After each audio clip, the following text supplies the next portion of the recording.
ఓం నమో వెంకటేశాయ. అనాత్మ్యమదూషణ ఐకాత్మ్యపదభూషణ గోవింద గోవింద. విశుద్ధ సత్వగమన విబుద్ధతత్వవసన గోవింద గోవింద.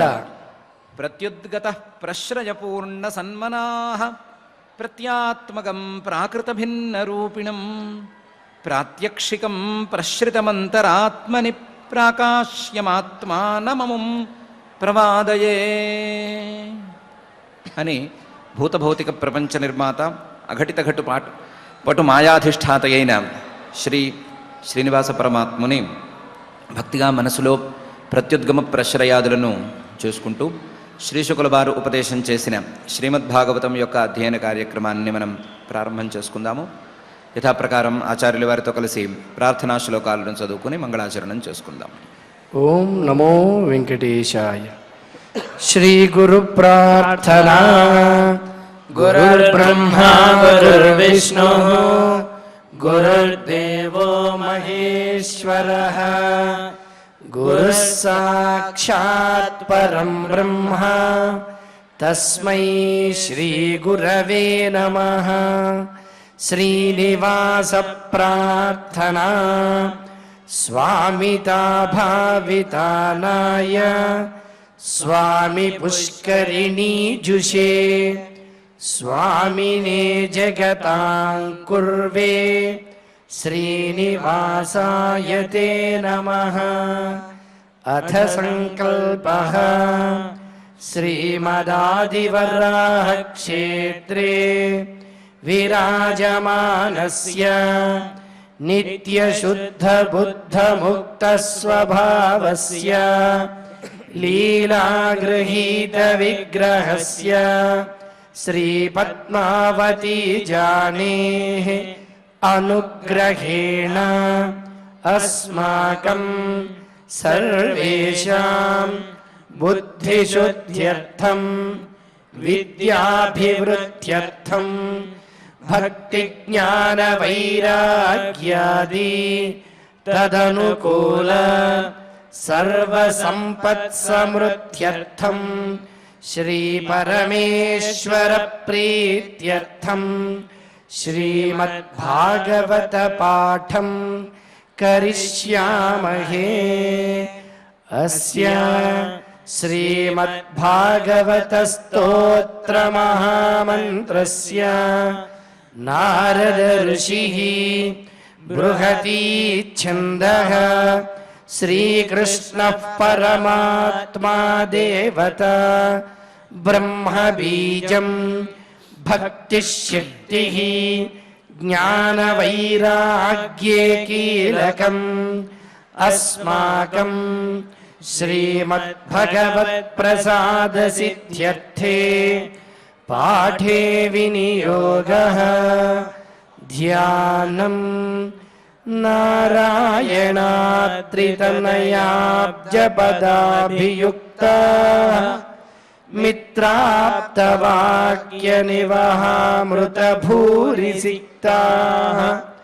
వ్యాసప్రసూతశుకగీతరవేషు సక్తాః నాకేషు భేచరత భాగవతేతి రక్తాః. శ్రీ గురుభ్యో నమః. దక్ష ప్రజాపతి గారింట్లో యజ్ఞం మహోత్సవంలాగా జరుగుతోంది. ఆ జరుగుతున్న యజ్ఞానికి ఎక్కడెక్కడి నుంచో దేవతలు, గంధర్వులు, కిన్నరులు, విద్యాధరులు వీళ్ళందరూ వెళుతున్నారు. వెళుతున్న వాళ్ళలో కొంతమందిని సతీ అమ్మవారు చూసి తాను కూడా వెళ్ళాలనుకుని పరమేశ్వరుడితో పతితో వెళ్ళి విన్నవించుకుంది. నాకు కూడా తండ్రి గారి యజ్ఞానికి వెళ్ళాలనుంది, అక్కడ బంధువులందరినీ చూడాలనుంది, నీతో కలిసే వెళ్ళాలనుంది, కాబట్టి నా కోరిక తీర్చవలసింది అని ప్రార్థించింది. ఆ ప్రార్థనను విన్న పరమేశ్వరుడు ఏం చేశాడు, ఎలా మాట్లాడాడు అనే విషయాన్ని మైత్రేయ మహర్షి గారు చెప్తున్నారు. ఏవం గిరిత్రః ప్రియయాభిభాషితః ప్రత్యభ్యధత్త ప్రహసన్ సుహృత్ప్రియః సంస్మారితో మర్మభిదః కువాగిషూన్ యానాహకో విశ్వసృజాం సమక్షతః అని. ఏవం గిరిత్రః. ఈ విధంగా పరమేశ్వరుడు తన భార్య మాట్లాడిన మాటలన్నీ విన్నాడు. ప్రియయా అభిభాషితః.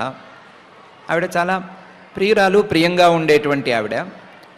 అటువంటి ఆవిడ ఇంత వివరంగా మాట్లాడేసరికి, అందులోనూ నిన్ను కోరలాని కోరికైనా సరే కోరుతున్నాను, నన్ను తీసుకెళ్లాల్సింది అని అడిగేసరికి విన్నాడు.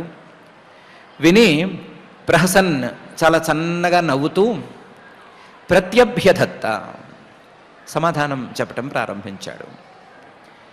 సమాధానం చెప్పేవాడు ఎవరన్నా గిట్టని వాడేం కాడు. సుహృత్ ప్రియ, తనను ఇష్టపడేవాళ్ళని, అలాగే తన వెంట ఉండేవాళ్ళని ఎప్పుడూ ఇష్టపడేటువంటి వాడు. ఏ కోరిక లేకుండా లేదా మనసులో కల్మషం లేకుండా మంచివాళ్ళుగా ఉండే మాట అయితే ఆ మంచి వాళ్ళందరినీ ఇష్టపడేటువంటి వాడు. అటువంటి వాడు చెప్పటం ప్రారంభించాడు. చెప్పే ముందు సంస్మారిత, గుర్తుకు తెచ్చుకున్నాడు. ఏం గుర్తుకు తెచ్చుకున్నాడు? మర్మభిద కువాగిషూన్. లోపల హృదయాంతరాళాల్లోకి జొచ్చుకుపోయి సామాన్య మానవుల్ని బాగా గుచ్చే మాటలను గుర్తుకు తెచ్చుకున్నాడు. ఎలా గుచ్చుతాయి అంటే బాణాల్లాగా గుచ్చుతాయి. అలాంటి మాటల్ని గుర్తుకు తెచ్చుకున్నాడు. దుర్జనులు మాత్రమే మాట్లాడగలిగినటువంటి కువాక్యాలు, చెడ్డ మాటలు అనేటువంటి మర్మభేద, లోపల హృదయాన్ని గుచ్చేటువంటి మాటల్ని ఒకసారి గుర్తు చేసుకున్నాడు. ఆ మాటలు మాట్లాడింది మరెవరో కాదు, సోకాల్డ్ దక్ష ప్రజాపతి గారే. యానాహ కహ విశ్వసృజాం సమక్షతః. ఆ మాటలు మాట్లాడింది మామగారే, మాట్లాడింది పెద్ద యజ్ఞంలోనే, ఇలాంటి యజ్ఞంలోనే మాట్లాడింది విశ్వసృజాం సమక్షతః. దక్ష ప్రజాపతి గారే కాక మిగతా ప్రజాపతులందరూ ఉన్నటువంటి సందర్భంలోనే, వాళ్ళ సమక్షంలోనే మాట్లాడారు. మాట్లాడినవాడు ఏ వెరుపు లేకుండా మాట్లాడాడు. విన్నవాళ్ళు కూడా ఏమీ అనకుండా సైలెంట్గా విన్నారు. అలాంటి మాటల్ని ఒకసారి గుర్తుకు తెచ్చుకుని దానికి తగ్గట్లుగా తన ప్రియురాలైనటువంటి సతీదేవి కోరిన కోరికను కాదనకుండా ఎలా మాట్లాడాలో అలా మాట్లాడడం ప్రారంభించాడు. ఏవం గిరిత్రః ప్రియజాభిభాషితః ప్రత్యభ్యదత్త ప్రహసన్ సుహృత్ప్రియ సంస్మారితో మర్మభిదః కువాగిషూన్ యానాహకో విశ్వసృజాం సమక్షతః అని మహర్షి గారు ప్రారంభిస్తున్నారు. ఏమని మాట్లాడాడు అంటే, శ్రీ భగవానువాచ, ఆ పరమేశ్వరుడు మాట్లాడుతున్నాడు. వాగధీశ్వరుడు అనే పేరు కలిగినటువంటి ఆ పరమేశ్వరుడే మాట్లాడుతున్నాడు. వాక్కు అనేటువంటి ఇంద్రియానికి అధిష్టాన దేవత అయినటువంటి అగ్నిని తనలో 8వ భాగంగా ఉంచుకున్నటువంటి ఆ పరమేశ్వరుడు మాట్లాడుతున్నాడు. తనను ఆశ్రయించిన భక్తులకి వాక్కులను అందించేటువంటి ఆ వాగ్విశుద్ధుడు అనే పేరు కలిగినటువంటి ఆ పరమేశ్వరుడు మాట్లాడుతున్నాడు. త్వయోదితం శోభనమేవ శోభనే అనాహుత అప్యభియంతి బంధుషు తేయద్యనుత్పాదిత దోషదృష్టయ బలీయసానాత్మ్యమదేన మన్యునా అని చాలా చక్కగా మాట్లాడుతున్నాడు. లాజికల్గా మాట్లాడుతున్నాడు, ప్రేమగా మాట్లాడుతున్నాడు, అందంగా మాట్లాడుతున్నాడు. ప్రారంభమే శోభనే, అందరికీ మంచి జరగాలి అని కోరుకునేటువంటి ఓ సతి, త్వయోదితం శోభనమేవ, నువ్వు చెప్పింది మంచిదే, నువ్వు చెప్పిన దాంట్లో చిన్న తప్పు కూడా లేదు. నువ్వు చెప్పిన మాటల్లో ప్రధానమైన మాట, బంధువులు, దగ్గర వాళ్ళు, అందులో తల్లిదండ్రులు వాళ్ళ ఇళ్లలో గనక కార్యక్రమాలు జరుగుతుంటే పిలవకపోయినా వెళ్ళవలసిన అవకాశం కానీ, లేకపోతే పిలవకపోయినా వెళ్ళవలసిన అవసరం కానీ ఉన్నది అనే మాట మంచిదే. త్వయోదితం శోభనమేవ శోభనే. అనాహుత అపి, పిలవకుండా కూడా, అపియంతి బంధుషు, బంధువుల ఇళ్ళకి వెళ్ళాలి, అందులో తప్పేమీ లేదు. కానీ ఒక కండిషన్ ఉంది. ఆ కండిషన్ని కనుక వాళ్ళు ఫుల్ఫిల్ చేసే మాట అయితే అప్పుడు వాళ్ళు పిలవకపోయినా దగ్గర వాళ్ళు కాబట్టి వెళ్ళాలి అనే మాట వస్తుంది. ఏంటా కండిషన్? తే యది అనుత్పాదిత దోషదృష్టయ. ఆ బంధువులు గనక వెళ్ళే వాళ్ళ మీద, ఇప్పుడు ప్రస్తుత సందర్భంలో మనమే వెళ్ళవలసిన వాళ్ళం కాబట్టి మన మీద వెళ్ళవలసిన వాళ్ళ మీద అనుత్పాదిత దోషదృష్టయ, మన మీద లేనిపోని దోషారోపణలను చేసే పరిస్థితిలో లేకపోతే వెళ్ళొచ్చు. అనుత్పాదిత దోషదృష్టయ, మనల్ని చూసే దృష్టిలోనే నేరారోపణ లేకపోవటం అనేది ఉంటే చక్కగా వెళ్ళిపోవచ్చు. తే యద్యనుత్పాదిత దోషదృష్టయ, హాయిగా వెళ్ళొచ్చు. వాళ్ళు పిలవకపోయినా సరే వాళ్ళ ఇంట్లో శుభకార్యం జరుగుతోంది అంటే వెళ్ళిపోవచ్చు. మన బంధువులు మన మీద దోషారోపణ ఎందుకు చేస్తారు అంటే చేస్తారు. బలీయస అనాత్మీయమదేన మన్యునా, ఈ రెండు కారణాల వలన చేస్తారు. లేదా రెండూ కలిపి ఒకటే కారణం, ఈ కారణం వలన చేస్తారు. బలీయస చాలా ప్రబలంగా గనక అనాత్మ్యమదేన, అనాత్మ్యం నేను కాని నేను మీద, దేహం మీద నేను అనేటువంటి భ్రమ గనక పెరిగిపోతే, ఆ భ్రమ ఇంతింతైవతుడింతయ్యై అన్నట్లు గనక బాగా ప్రబలంగా మారిపోతే, పెరిగిపోతే, బలీయస అనాత్మ్యం, ఆ అనాత్మ్యం కాస్త మదంగా అహంకారంగా మారితే, ఆ అహంకారం సరిగ్గా తీరక కోపంగా గనక మారితే మన్యున ఇలా నేరారోపణలు చేస్తారు. బలీయస అనాత్మ్యమదేన మన్యున తే యది అనుత్పాదిత దోషదృష్టయ, ఇలా అనాత్మ్యమదంతోనూ మన్యువుతోనూ వాళ్ళు గనక దోషారోపణ చేయకపోయినట్లయితే వాళ్ళ ఇంట్లో శుభకార్యం జరిగితే మనం వెళ్ళి తీరవలసిందే. అంతవరకు బంధువుల ఇళ్లలో శుభకార్యం జరిగితే మనం వెళ్ళాలి, పిలవకపోయినా వెళ్ళాలి అనే నీ మాట కరెక్ట్గానే ఉంది అని పరమేశ్వరుడు ప్రారంభించాడు. త్వయోదితం శోభనమేవ శోభనే అనాహుత అప్యభియంతి బంధుషు తే యద్యనుత్పాదిత దోషదృష్టయ బలీయస అనాత్మ్యమదేన మన్యునా అనే ఈ శ్లోకంలో ఏమంత అందంగా మాట్లాడాడు. ఈ మాత్రం కార్పొరేటర్ లాంగ్వేజ్ మాకు కూడా వచ్చు, మీరు చెప్పింది బాగానే ఉంది కానీ ప్రొవైడెడ్ దట్ అనో ఏదో ఒకటి కలిపి చెప్పడం మాకు కూడా వచ్చు, ఈ మాత్రం మడత పెట్టడం, మాటల్ని మడత పెట్టడం అనేది మాకు కూడా వచ్చు అని ఎవరైనా విర్రవేయగచ్చు. కానీ పరమేశ్వరుడు చెప్పింది ఇలా మడత పెట్టేటువంటి మాట కాదు. పరమేశ్వరుడు మనిషి అన్నవాడు తెలివి పనిచేసేటువంటి వాడు, ఎదుటివాడి మీద నేరారోపణ దోషారోపణ, అందులోనూ లేని దోషారోపణ అనేది ఎప్పుడు చేస్తాడు అనటానికి మూల కారణాన్ని చెప్తున్నాడు. ఎదుటి వాళ్ళ మీద దోషారోపణ అనేది ఎప్పుడు మొదలవుతుంది అంటే రకరకాల కారణాలు అందరూ చెబుతారు. వీడికి ఏదో అధికార మదం పెరిగిపోయింది, నడమంత్రపు సిరి వచ్చేసింది అని రకరకాల కారణాలు చెప్తారు. ఇవన్నీ కావు, ఇవన్నీ నిలిచేవి కావు, ఇవన్నీ మధ్యలో వచ్చి మధ్యలోనే ఊడిపోయేవి. అసలు మూల కారణం నేను కాని దేహం మీద నేను అనేటువంటి భ్రమ. ఈ భ్రమ అనేది ఎప్పుడైతే మొదలైందో, ఇది ఎప్పుడైతే బలపడిందో, బలపడ్డప్పుడు ఈ దేహానికి సంబంధించినవన్నీ నావి అనేటువంటి భ్రమలు దీనికి తోడవుతాయి.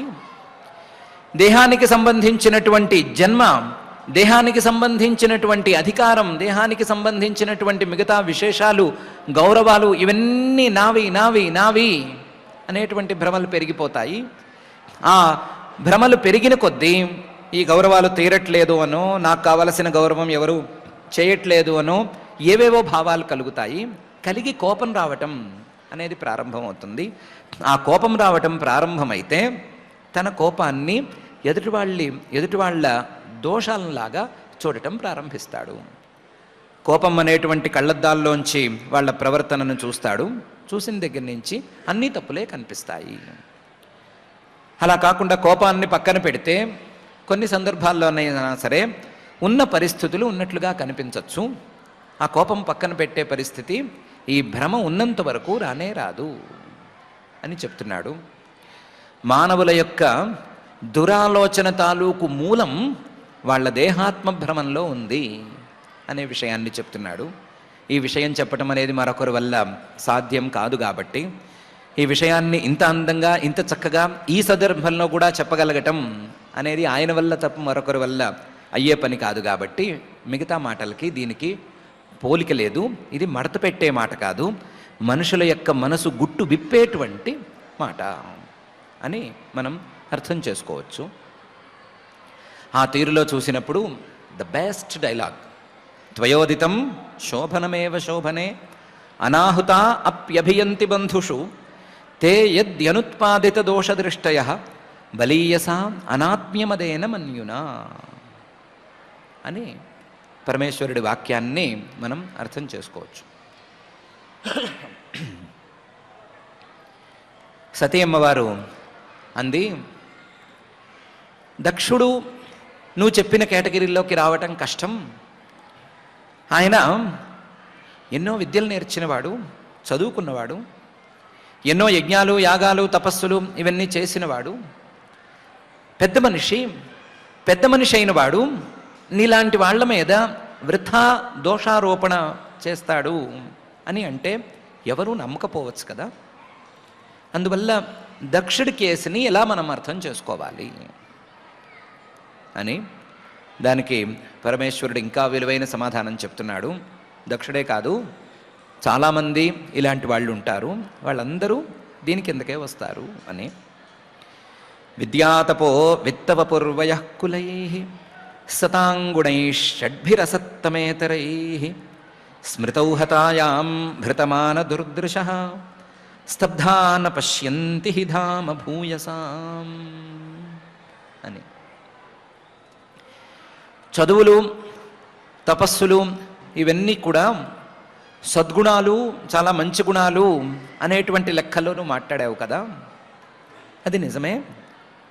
విద్య చదువు, తపః తపస్సు, విత్తం సరి అయిన ధార్మికమైన దారిలో వచ్చినటువంటి సంపద, వపుహు అందమైనటువంటి శరీరం, వయః కాస్త మాట వినేటువంటి వయస్సు, కులం జన్మించినటువంటి వంశం, ఇవన్నీ కూడా విద్యా తపో విత్త వపుర్వయః కులైః సతాం గుణైః. ఇవన్నీ ఉన్నవాళ్ళు గనక సత్పురుషులైతే ఈ 6 కూడా గుణాలుగా మారతాయి, ఈ 6 సద్గుణాలుగా మారతాయి. విద్యా తపో విత్త వపుర్వయః కులాలు. ఇదే గనక సత్పురుషులు కాకుండా మరొకరి దగ్గర ఉండే మాట అయితే అసత్తమేతరైః, ఇవి చాలా దుర్గుణాల కింద మారిపోతాయి. వాళ్లే భరించరానన్ని దుర్గుణాలుగా ఇవి మారిపోతాయి. ఈ 6 మంచివాళ్ళ దగ్గర ఉంటే మంచి గుణాలే, మంచివాళ్ళు కాకపోతే ఇందాక చెప్పుకున్న దేహాత్మాభిమానం నుంచి ప్రారంభమైన అహంకారము మదము ఇవి ఉన్న వాళ్ళ దగ్గర ఈ 6 గుణాలు ఉండే మాట అయితే ఇవి మహాదోషాలుగా మారిపోతాయి. అసత్తమేతరైః భరించలేరు, అలాంటి దుర్గుణాలు అయిపోతాయి. ఈ దుర్గుణాలు, ఈ అసత్తమేతరైః అనేటువంటి దుర్గుణాలు ఏం చేస్తాయి అంటే భృత మాన దుర్దృశః, ఇవి ఆ వ్యక్తికి భృతమానం అంటే లోపల అహంకారాన్ని పోషించి పెడతాయి, పెంచి పోషిస్తాయి. విద్యాతపుర్ విత్త వపుర్వయః కులాలు అనేటువంటి ఈ 6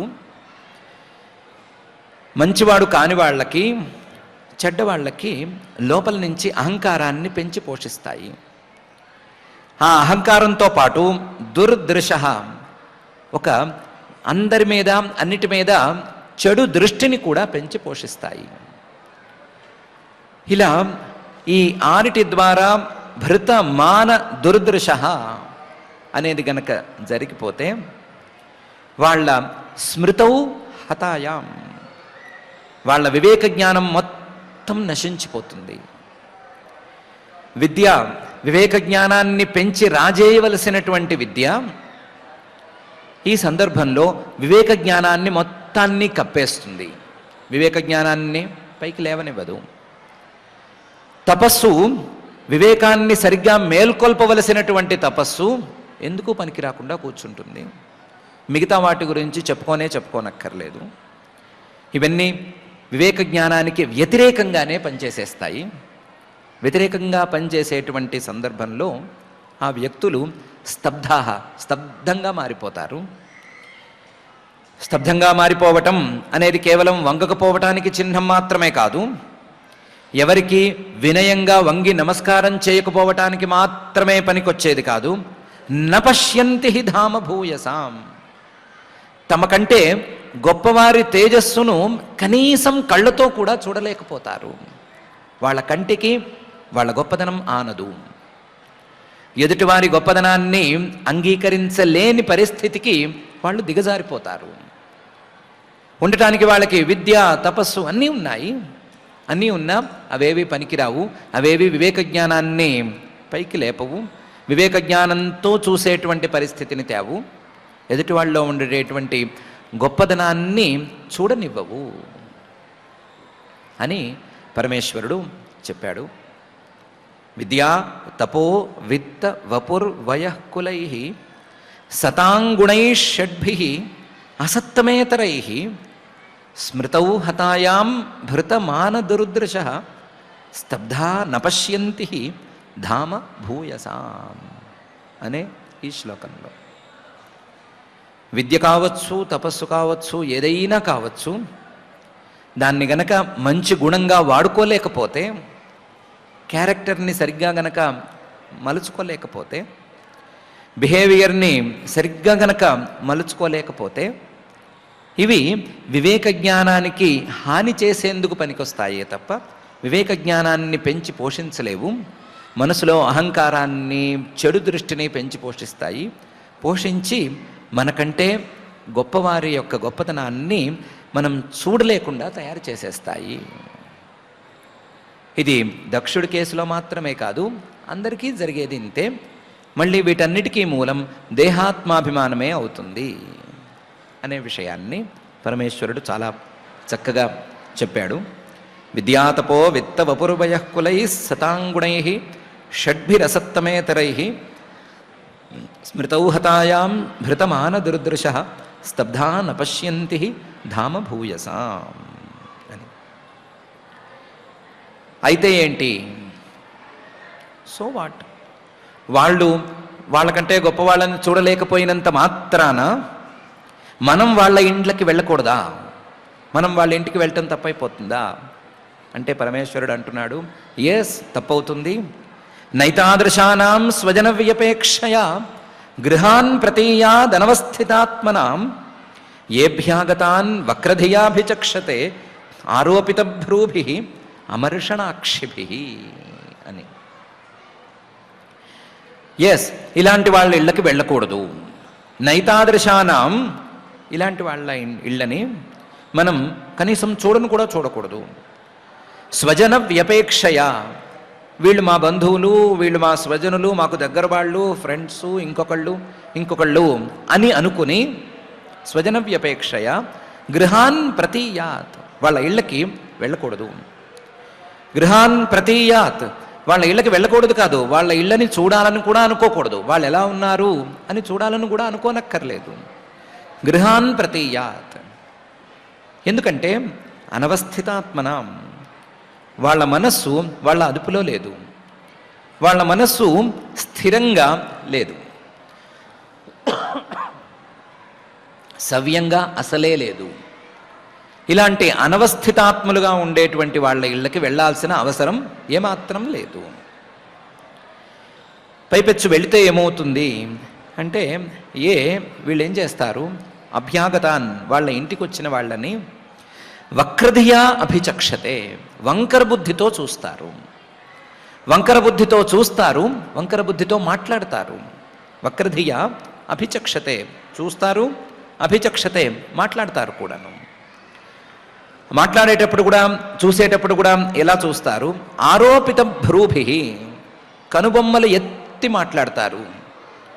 ఏం మాట్లాడినా అసలు అడుగు తీసి అడుగు వేసినా సరే ఏంటి ఇలా చేస్తున్నావు అనే క్వశ్చన్ మార్క్ని వేసినట్లుగా కనుబొమ్మల్ని వంకర తిప్పి మాట్లాడతారు.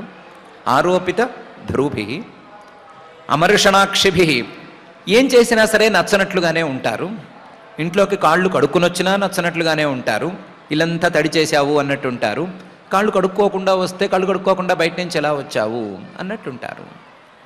అమర్షణాక్షిభి, ఏం చేసినా తప్పే అన్నట్లుంటారు. ఇలా అనవస్థితంగా ఉండేటువంటి వాళ్ళు, ఒక పాలసీ గట్రా లేనటువంటి వాళ్ళు ఉంటే వాళ్ళు బంధువులు అనుకుని వాళ్ళ ఇళ్ళకి వెళ్ళాల్సిన అవసరం లేనే లేదు అని పరమేశ్వరుడు తేల్చి చెప్పేశాడు. నైతాదృశానాం స్వజన వ్యపేక్షయ గృహాన్ ప్రతీయాదనవస్థితాత్మనాం ఏభ్యాగతాన్ వక్రధియాభిచక్షతే ఆరోపితభ్రోభిరమర్షణాక్షిభి అనే ఈ శ్లోకంలో.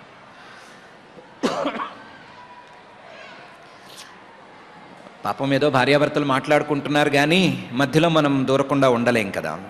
మనం కూడా మధ్యలో దూరి, మాస్టారు వాళ్ళ ఇళ్ళకి వెళ్ళకపోతే వాళ్ళ ఇంట్లో ఏం జరుగుతుందని ఏం తెలుస్తుంది? వాళ్ళ ఇంట్లో ఏం జరుగుతుందని తెలిస్తే కదా మనం ఇంటికి వచ్చి ఏమన్నా మాట్లాడుకోవడానికి వీలుంటుంది. వాళ్ళ ఇంట్లో ఏం జరుగుతోంది అని తెలుసుకోవాలి అన్నా, అసలు వాళ్ళిద్దరి మధ్య ఏం పొరపచ్చాలున్నాయి ఇవన్నీ తెలియాలన్నా మనం వెళ్ళాలి కదా.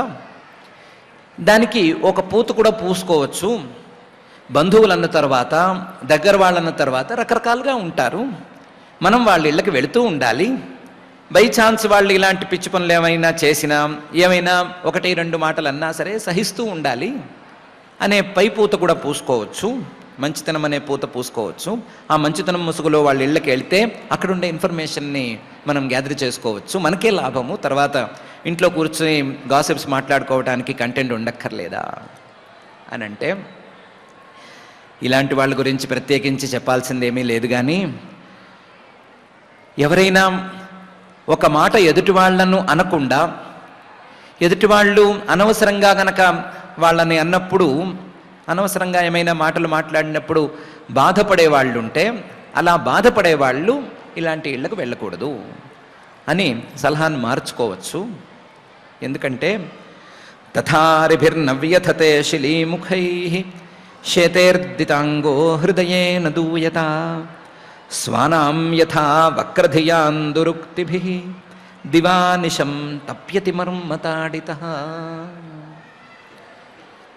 అని కొంచెం సెన్సిటివ్గా ఉండేటువంటి వాళ్ళు ఇబ్బంది పడతారు. సున్నితంగా ఉండేవాళ్ళు, సున్నితంగా ఎదుటి వాళ్ళతో వ్యవహరిస్తూ, ఎదుటి వాళ్ళు కూడా మనతో సున్నితంగానే వ్యవహరించాలి అనుకునే మంచివాళ్ళు ఇబ్బంది పడతారు. అందువల్ల ఆ మంచివాళ్ళు వెళ్ళకపోతే సరిపోతుంది. ఇన్ఫర్మేషను ఇక్కడివి కలపాలనుకునే వాళ్ళు వెళితే వెళ్ళొచ్చు. సున్నితంగా ఉన్నవాళ్ళు మాత్రం వెళ్ళక్కర్లేదు. ఎందుకు వెళ్ళకూడదు అంటే, తథారిభిర్నవ్యథతే శిలీముఖైః, యుద్ధం జరుగుతున్నప్పుడు కనిపించిన వాడిని కనిపించినట్లుగా బాణాలేసి కొట్టేస్తారు. ఎవరి మీద జాలి చూపించరు. ఆ యుద్ధంలో ఎదురుకుండా ఉన్నది బంధువేనా, మరొకడా, చిన్నపిల్లవాడా, పెద్దవాడా, వయసైనవాడా ఏమీ చూడరు. యుద్ధం స్టార్ట్ అన్నారంటే, గో అన్నారంటే ఎవరి మీద ఎవరు ఏం కావాలన్నా కూడా వేసేసేయటమే. ఎన్ని బాణాలైనా సరే వేసి గుచ్చేసేయటమే. ఇంకా తండ్రి తాత ఇలాంటివేం లేవు. యుద్ధం మొదలు కాకూడదు కానీ మొదలైన దగ్గర నుంచి ఎన్ని బాణాలైనా వేసేస్తారు. బాణాలు వేయటం మొదలు పెడితే గుచ్చుకుంటాయి కదా. గుచ్చుకున్నాయి అంటే గనక నొప్పి పుడుతుంది కదా. ఆ నొప్పి పెద్ద లెక్కలోని నొప్పి కాదు. తథారిభిర్నవ్యథతే శిలీముఖైః, ఆ బాణాలు లోపలికి గుచ్చుకుని బయటికి రాక ఎముకలు దాకా వెళ్ళినా సరే పెద్దగా బాధేం ఉండదు. అర్ధితాంగ, ఒళ్ళంతా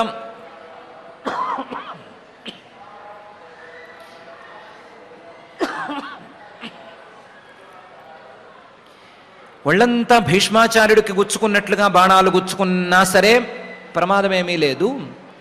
శేతే అంటే పడుకోవచ్చు, కాస్త మందు పుచ్చుకుని పడుకోవచ్చు. మందు అంటే డాక్టర్స్ ఇచ్చే మందు, అది పుచ్చుకుని పడుకోవచ్చు. పెయిన్ కిల్లర్స్ అవి వేసుకొని పడుకోవచ్చు.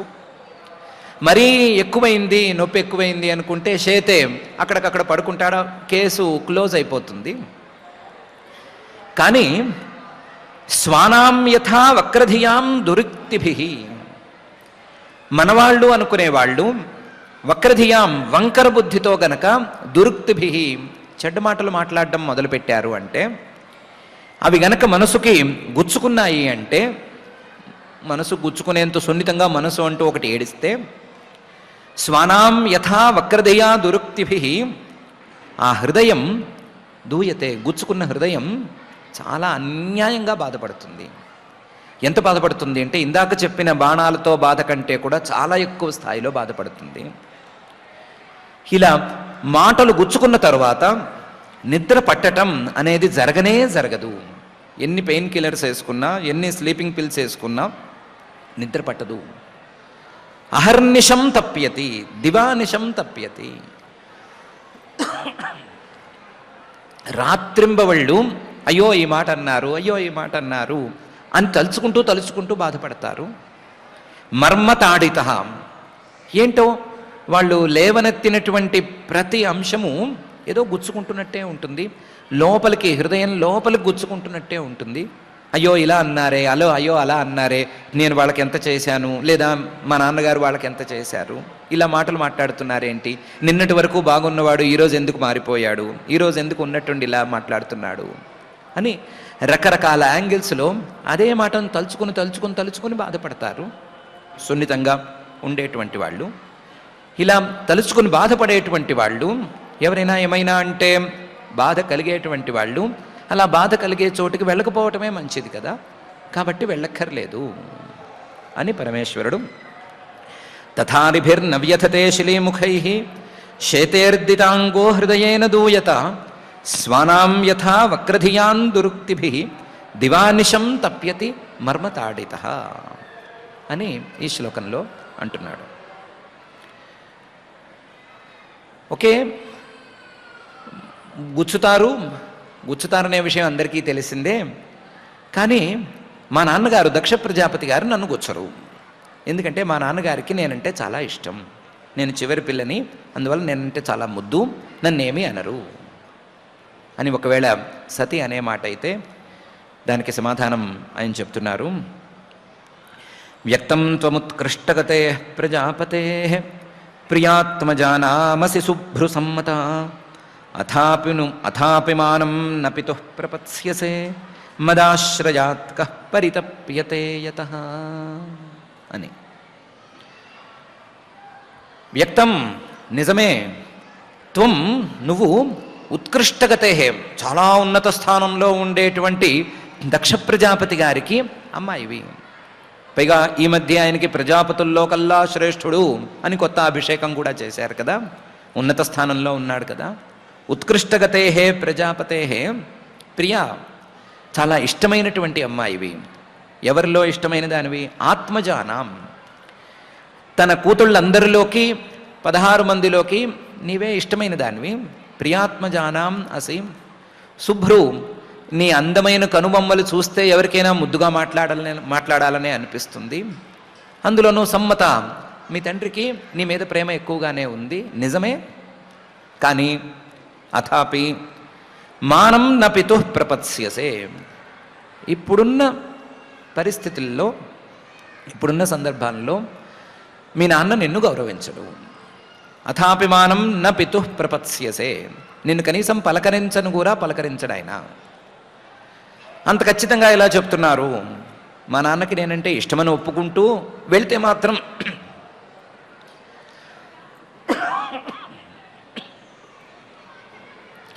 పలకరించరు అని ఎందుకు చెప్తున్నారు అంటే, నీ మీద ఏమో ఇష్టం ఉంది, కానీ నేనంటే గిట్టకుండా ఉంది. మదాశ్రయాత్, నువ్వు నాతో కదా ఉంటున్నావు, నువ్వు నా భార్యవి కదా, నా భార్యగా కదా వెళ్తావు, వెళితే నా మీద ఉండేటువంటి అక్కసు కొద్దీ నిన్ను ఆయన పలకరించడు. మదాశ్రయాత్ న పితుః మానం ప్రపత్స్యసే, నా మీద ఉండేటువంటి అక్కసు కొద్దీ మీ నాన్న కనీసం నిన్ను పలకరించడు, అందుకని వెళ్ళొద్దు. మీ మీద అంత అక్కసు ఉందా అంటే, ఓ ఉంది. మదాశ్రయాత్ కః పరితప్యతే యతః. నా పేరు చెబితే చాలు, నాకు సంబంధించిన ఏ విషయాన్ని విన్నా చాలు మనిషి గడగడ వణికిపోతున్నాడు, కోపంతోనూ ఊగిపోతున్నాడు. కాబట్టి నువ్వు కూడా వెళితే నా భార్యగానే వెళ్ళాల్సి వస్తుంది. నా భార్యగా వెళితే నా మీద ఉండే కోపం కొద్దీ పలకరింపుకు కూడా నోచుకోని పరిస్థితిని ఎదుర్కోవలసి వస్తుంది. కాబట్టి వెళ్ళటానికి వీల్లేదు అని పరమేశ్వరుడు వ్యక్తం త్వముత్కృష్టగతే ప్రజాపతే ప్రియాత్మజానామసి శుభ్రుసమ్మత తథాపిమానం న పితుః ప్రపత్స్యసే మదాశ్రయాత్ కః పరితప్యతే యతః అనే ఈ శ్లోకంలో అన్నాడు.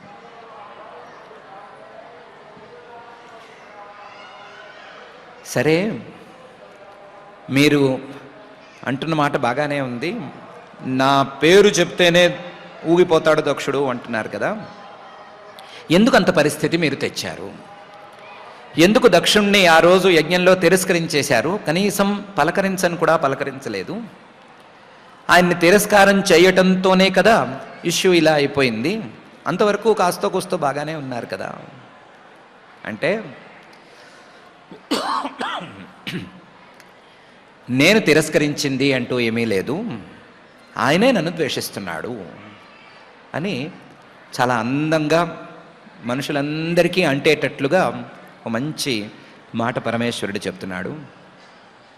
పాపచ్యమానేన హృదాతురేంద్రియ సమృద్ధిభిః పూరుషబుద్ధి సాక్షిణాం అకల్ప ఏషామధిరోఢు మంజసా పదం పరం ద్వేష్టి యథాసురాహరిం అని.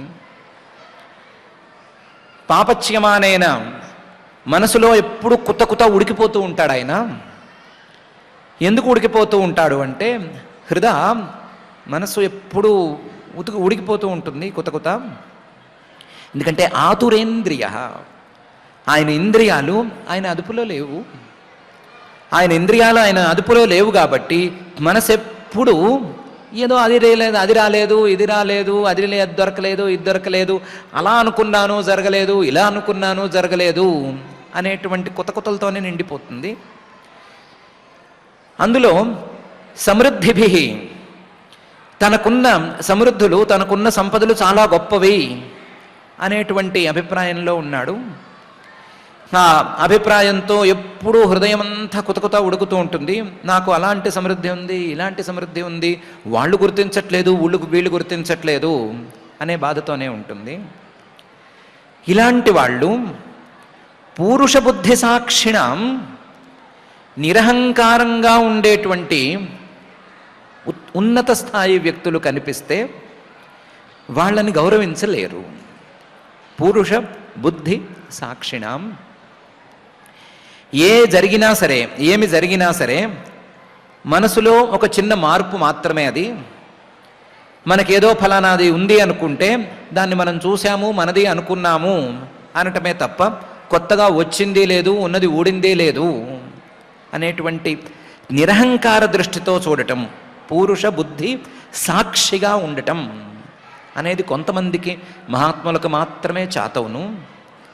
ఇలాంటి వాళ్ళు మహాత్ములు ఉన్నారు కదా, వీళ్ళు ఇందాక హృదయాన్ని కుతకుత ఉడికించుకునే వాళ్ళకంటే చాలా పెద్ద స్థాయిలో ఉన్నట్లు, పూరుష బుద్ధి సాక్షిణం వాళ్ళ స్థాయికి ఎదగటం అనేది దాదాపు ఈ హృదయం కుతకుత ఉడికేటువంటి పరిస్థితుల్లో ఉన్న వాళ్ళకి అసంభవం. అకల్ప ఏషాం అధిరోఢు మంజస, వాళ్ళు ఉన్న స్థాయికి ఎదగాలి అంటే వీడికి సామర్థ్యం సరిపోదు. సరిపోక పరం పదం ద్వేష్టి, ఆ స్థాయిలో ఉన్నవాణ్ణి ద్వేషిస్తారు. వెరాజ్ దక్షుడి కేసులో ఏమైంది? దక్షుడేమో నేను ప్రజాపతుల్లో గొప్పవాణ్ణి, అలాంటి వాణ్ణి, ఇలాంటి వాణ్ణి, ఏదో విశ్వసృజాగం సహస్ర సంవత్సరం అనే మహాయజ్ఞం దాకా వచ్చేసిన వాణ్ణి అనుకుంటూ వచ్చాడు. నేనేమో పరమేశ్వరుణ్ణి పూరుష బుద్ధి సాక్షిని, సహజంగానే సాక్షిగానే ఉన్నటువంటి వాడిని. నేనున్న స్థాయిని అందుకోవటం అనేది అతని వల్ల కావటం లేదు. అలా కాక పరంపదం, అందుకోవలసినటువంటి స్థానమైనటువంటి నన్ను, చేరవలసినటువంటి గమ్యం, డెస్టినేషన్ లాగా ఉండేటువంటి నన్ను, నా తత్వాన్ని ద్వేషించడం ప్రారంభించాడు. నన్ను అందుకోలేక నన్ను ద్వేషిస్తున్నాడు. ఇతనికంటే అందరి ద్రాక్షలు పుల్లన అనుకునే వాళ్ళు నయం. ద్వేషం లేదు అందులోనూ, ఏదో దోషారోపణ మాత్రమే ఉంది, ఇందులో ద్వేషం కూడా ఉంది. పరంపదం ద్వేష్టి. ఎలా అంటే యథా అసురాహ హరిం, రాక్షసులు కూడా ఇంతే. రాక్షసులు చిన్నప్పటి నుంచి హరి శ్రీహరి అని వింటారు. ఎక్కడుంటాడు అంటే ముల్లోకాల్లోనూ సంచరిస్తాడు, ఎక్కడ పడితే అక్కడే ఉంటాడు అని వింటారు. ఆయన ప్రభావానికి ఎక్కడా కొదవలేదు, ఆయన ప్రభావాన్ని అడ్డుకోగలిగిన వాళ్ళు లేరు అని ఎవరో చెప్పగా వింటారు. ఈ మాటలే గనక మంచి మనస్సున్నవాడు వింటే ఇలాంటి హరిని మనం అందుకోవాలి, ఆయన్ని చేరుకోవాలి అని అనుకోవచ్చు. కానీ అసలే రాక్షస బుద్ధితో పుట్టిన వాళ్ళు వీళ్ళు అదేమి హరి గొప్పతనము, మేము అలాగే చేస్తాము, మేము అంతకంటే గొప్ప తపస్సులు చేస్తాము, మేము ముల్లోకాల్లోనూ తిరుగుతాము, మేము ముల్లోకాల్లోనూ గెలుస్తాము అని కొత్తగా మొదలు పెడతారు. ఆ మొదలు పెట్టడంలో ఈ హరిద్వేషం అనే దాన్ని మిగుల్చుకుని పోతారు. మిగిలేది హరిద్వేషమే తప్ప ఇంకేం మిగలటం లేదు. హరిద్వేషానికి మూలం ఆ హరి యొక్క పదాన్ని అందుకోలేము అని అనుకోవటం తప్ప ఇంకొకటి కాదు. అలాగే నన్ను ఈ దక్షుడు లాంటి వాళ్ళు చాలామంది ఇందుకే ద్వేషించాలి. నన్ను ద్వేషించటం అంటే నేనున్న స్థానాన్ని, నేనున్న స్థితిని అందుకోలేక నన్ను ద్వేషించటమే తప్ప మరొక కారణంతో ద్వేషించటం అనేది కాదు. నేను తిరస్కరించినందువలన ఆయన నన్ను ద్వేషించటం లేదు, ఆయనున్న పరిస్థితులకి ఆయన నన్ను ద్వేషించుకుంటున్నాడు అని పరమేశ్వరుడు చెప్తున్నాడు. పాపచ్యమానేన హృదాతురేంద్రియ సమృద్ధిభి పూరుషభృద్ధి సాక్షిణాం అకల్ప ఏషాం అధిరోఢు మంజస పరం పదం ద్వేష్టి యథాసురా హరిం అనే ఈ శ్లోకంలో ఇంకా చాలా వివరంగా అందంగా మంచి మాటలని చెప్పబోతున్నాడు పరమేశ్వరుడు. కానీ ఈరోజు పరమేశ్వరుడు చెప్పినటువంటి మాటల్లో మనకి మనసులోకి చొచ్చుకుపోవాల్సిన మాటలు చాలానే ఉన్నాయి. అందులో ఒకటి, ఎట్లాంటి పరిస్థితుల్లోనూ ఎవరిని హర్ట్ చేయాలి అని అనుకోకూడదు, ఎవరి మనసుని గాయపరచాలి అని అనుకోకూడదు, ఎంత కోపం వచ్చినా ఏమొచ్చినా సరే. ఎందుకంటే మనసుని గాయపరచటం అంటే బాణాలతో ఎముకల దాకా గుచ్చటం కంటే కూడా చాలా చాలా ఎక్కువ బాధాకరం. పాప హేతువు కూడాను. అలాంటి పాపపు పనులకి ఒడిగట్టకూడదు అనేటువంటిది ఒకటి. రెండవది, ఇలా పిచ్చి మాటలు మాట్లాడడానికి మనం అడుగులు వేస్తున్నాము అంటే మనలో మూలతః దేహాత్మాభిమానం అనేది బలంగా వేళ్ళూనుకుపోయినట్లు, మనకి అజ్ఞానం అనేది చాలా బలిసిపోయినట్లు అనే విషయం చాలా ప్రధానంగా మనం గమనించుకోవాలి. ఇలాంటి వాటిల్ని వాళ్ళెవరో అన్నారు, వాళ్ళు తప్పు అనేటువంటి తీరులో తీసుకోవటం కాదు. ఇది తప్పు కాబట్టి మనం ఇలా ఉండకూడదు, ఇది తప్పు కాబట్టి మనం ఇలా వ్యవహరించకూడదు అనే తీరులో తీసుకోవటమే మంచి శ్రోతల లక్షణం. కాబట్టి మనం ఈ దేహాత్మాభిమానం, దేహానికి సంబంధించినవన్నీ నావి అనుకునేటువంటి భ్రమలతో ఎవరిని పడితే ఎలా పడితే అలా మాట్లాడటం అనే స్వభావానికి చాలా చాలా దూరంగా జరగాలి. మనం ఎంత సున్నితంగా ఆలోచిస్తామో అంతే సున్నితంగా అందరినీ కూడా ట్రీట్ చేసేటువంటి స్థాయికి ఎదగాలి. మనకుండేటువంటి విద్య, తపస్సు, వయస్సు, విత్తము, కులము ఇవన్నీ కూడా మనకుండేటువంటి ఏవైనా సరే మన వివేక జ్ఞానాన్ని హరింపజేసేలాగా ఉండకూడదు. మనకి ఇంకా కూడా వివేక జ్ఞానాన్ని అందించేలాగా, అందరి గొప్పదనాలను మనం అందుకునేలాగా, అందరి గొప్పదనాలను మనం చూడగలిగేలాగా ఉండేటట్లుగా ఉండాలి. మనం ప్రతి అడుగులోనూ ప్రతి దశలోనూ మంచిగా మారాలి. ఆ మారటానికి పరమేశ్వరుడి యొక్క వాక్యాలు మనకి మూలం కావాలి అనే తీరులో దీన్ని మనం గ్రహించుకుందాం. ఎట్టి పరిస్థితుల్లోనూ అహంకారంతో ఏదో ఒకటి అనటం అనేటువంటి స్వభావానికి మనం చాలా చాలా చాలా దూరం జరగాలి అని నిర్ణయించుకుని మనతో ఇలాంటి తప్పులు ఎప్పటికీ చేయించవద్దు అని ఆ భూతభౌతిక ప్రపంచ నిర్మాత అఘటిత ఘటనాపటు మాయాధిష్ఠాత అయిన శ్రీనివాస పరమాత్మని భక్తిగా ప్రార్థించుకుందాం. కొంచెం ఆలస్యమైంది, పారాయణ కార్యక్రమాన్ని ప్రారంభించుకుందాం. ఓం నమో వెంకటేశాయ. కళ్యాణి నీ మాట కడు నొప్పు బంధువుల్ పిలవకుండినను సంప్రీతి చెనుదురంటివి ఇదియులెసయైనను దేహాభిమాన మదమునన్ అమర్షమునను కడగి ఆరోపిత ఘనకోప దృష్టులు కారేని పోదగును కాని వినుము వినుత విద్యా తపోవిత్త వయోరూప కులములు సుజనులకును గుణంబులు ఇవియ కుజనుల ఎడదోష హేతుకంబులై వివేకంబు చెరచు మహాత్ములైన వారి మహాత్మ్యమాత్మగర్వమున చేసి జడులు పొడగానజాలరు జలజనేత్ర అని ఈశ్వరుని యొక్క అద్భుతమైనటువంటి వాక్రూప అమృతాన్ని ఈనాడు భాగవత అమృతంతో కలిపి మనం ఆస్వాదించాం. నిరంతరము ఇటువంటి భాగ్యాన్ని ప్రసాదించమని ఆ దేవదేవుణ్ణి భక్తి శ్రద్ధలతో వేడుకుంటూ నేడు శ్రీమద్ భాగవతంలో చతుర్థ స్కందంలో తృతీయాధ్యాయంలో 15వ శ్లోకం దగ్గర నుంచి శ్రద్ధగా భక్తితో పారాయణ చేసుకుందాం. అథ శ్రీమద్భాగవతే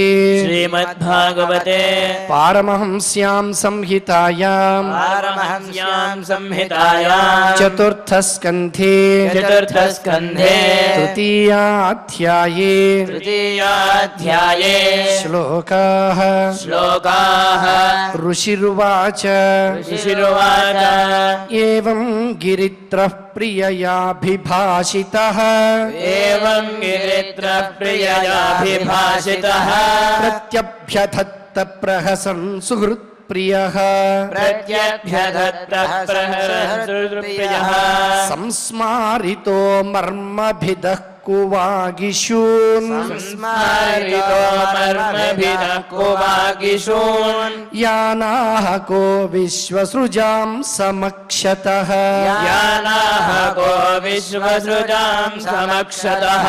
శ్రీభగవానువాచ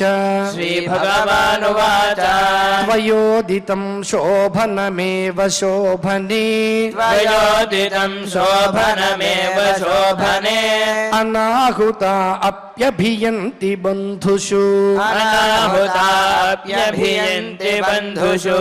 తే యద్యనుత్పాదిత దోషదృష్టయః బలీయసానాత్మ్యమదేన మన్యునా విద్యాతపో విత్తవ పూర్వయః కులైః సతాం గుణైః షడ్భిరసత్తమేతరైః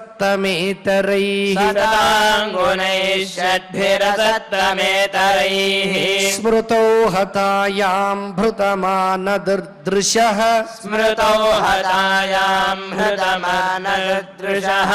స్తబ్ధా న పశ్యంతి హి ధామ భూయసాం నైతాదృశానాం స్వజనవ్యపేక్షయా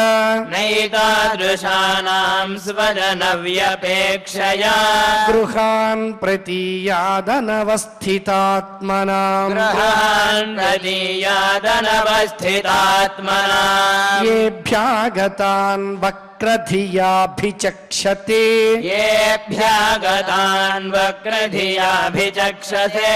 ఆరోపిత భ్రూభిరమర్షణాక్షిభిః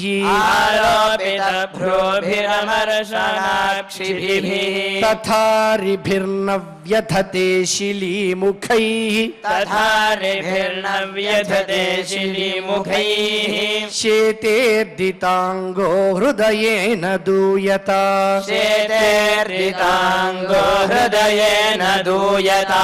స్వానాం యథా వక్రధియాం దురుక్తిభిః